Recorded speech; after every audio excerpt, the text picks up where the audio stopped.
Pour terminer ce challenge, nous allons peindre ensemble une branche de saule. Vous allez voir que ça va être une composition ultra simple, mais on va en profiter pour s'amuser avec les couleurs. J'ai pour ma part choisi des couleurs complètement fantaisistes, des couleurs un petit peu chaudes qui vont bien avec la saison, mais libre à vous bien sûr d'interpréter cette branche avec les couleurs de votre choix.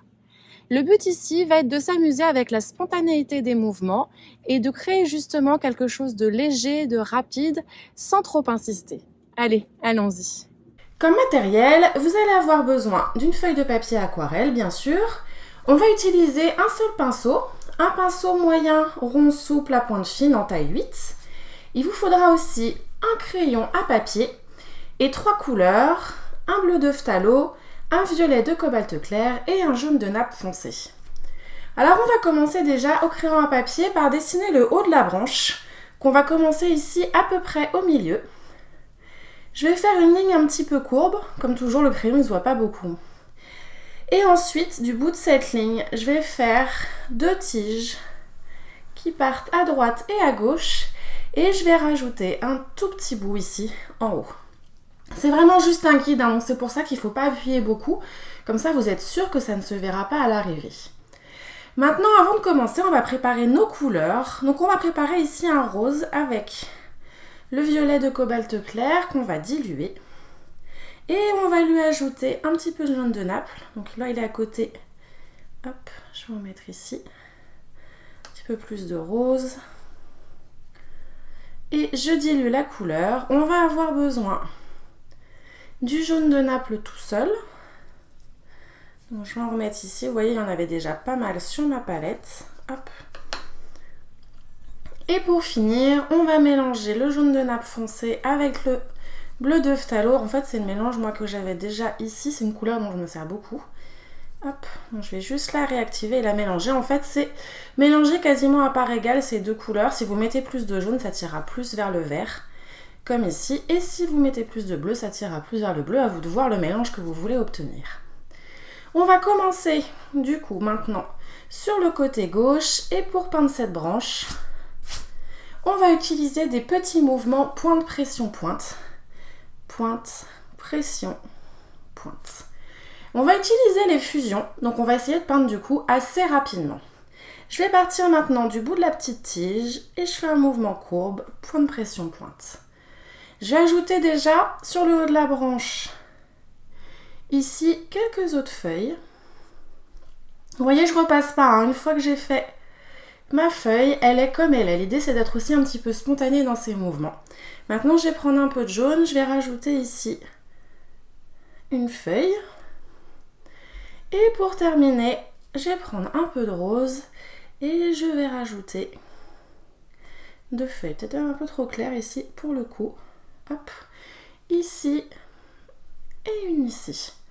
Maintenant qu'on a fait là cette première petite branche, on va rajouter tout de suite la tige. Pareil, le but c'est que les couleurs fusionnent entre les feuilles et la tige. Donc on va surtout pas attendre pour la peindre. Vraiment les fusions, l'idée pour les maximiser, c'est toujours de peindre assez rapidement et de ne pas laisser les choses traîner. Maintenant que j'ai fait cette première partie ici, je vais partir, oups, petit cheveu qui est tombé avec, je vais partir ici au bout de la deuxième tige et on va faire exactement la même chose. Hop, des mouvements, pointe, pression, pointe. Donc on va essayer de varier un peu les couleurs, donc je vais espacer du coup un peu mes feuilles. Donc vous voyez, vous pouvez les faire de haut en bas ou de bas en haut, ça n'a absolument aucune importance. Ce qui compte, c'est que vous soyez à l'aise pour faire vos mouvements.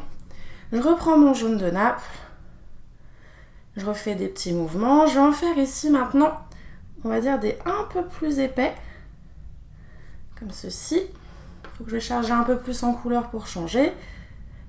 Et je refais ici. D'ailleurs, pour faire un peu plus épais, ce que je vais faire là, c'est que je vais en rajouter un deuxième à côté pour élargir le premier mouvement pointe, pression, pointe. Hop. Et je fais encore une petite branche ici. On va continuer. Je vais mettre un peu de jaune dans mon rose pour changer un petit peu. Donc, vous savez que j'aime bien varier mes mélanges petit à petit. Et on va cette fois-ci venir toucher la feuille d'à côté. En fait, ici, c'est un exercice de fusion. Et c'est tout autant un exercice de spontanéité. Là, je vais faire une feuille un peu plus petite pour varier. Je vais ajouter à nouveau un peu plus de jaune. Et je vais ajouter encore une fois, ici, hop, un petit. Cette fois-ci, je vais peindre la tige avec cette couleur-ci, donc j'utilise la pointe.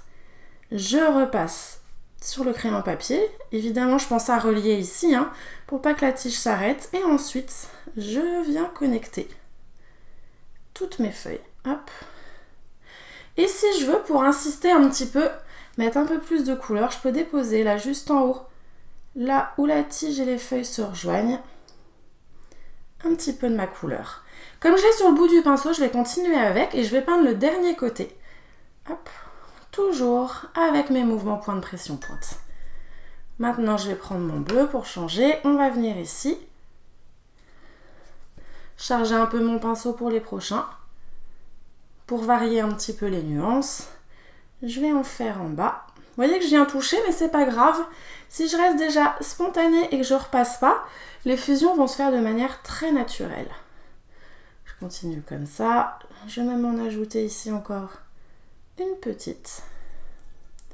Je rince à nouveau mon pinceau. Je vais reprendre mon rose cette fois-ci avec un peu plus de violet pour qu'il soit plus rose. Et je rajoute plusieurs feuilles. Vous voyez que c'est vraiment très spontané ce qu'on fait.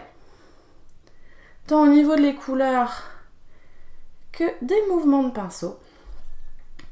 Là, pour terminer ce challenge, je voulais vraiment quelque chose qui soit amusant, qui soit fun, avec des couleurs qui soient gaies, puisque c'était quand même un challenge d'été. Et en été, les couleurs sont plutôt vives et plutôt sympas. Ici, qu'est-ce que je pourrais faire? En rajouter peut-être une petite. Comme ça, en variant un peu l'angle. Et maintenant, je vais venir repasser sur la tige. Donc, je saute quand il y a une feuille pour éviter de trop la colorer. Et ensuite, une fois que j'ai fait ça, vous vous rappelez, on vient connecter à chaque fois la tige aux feuilles. Et on arrive du coup à la fin de cette branche. Vous voyez que c'était quelque chose de très spontané et de très rapide. Et je vous invite vraiment à ne pas repasser sur vos mouvements de pinceau, à laisser les fusions se faire sans trop insister.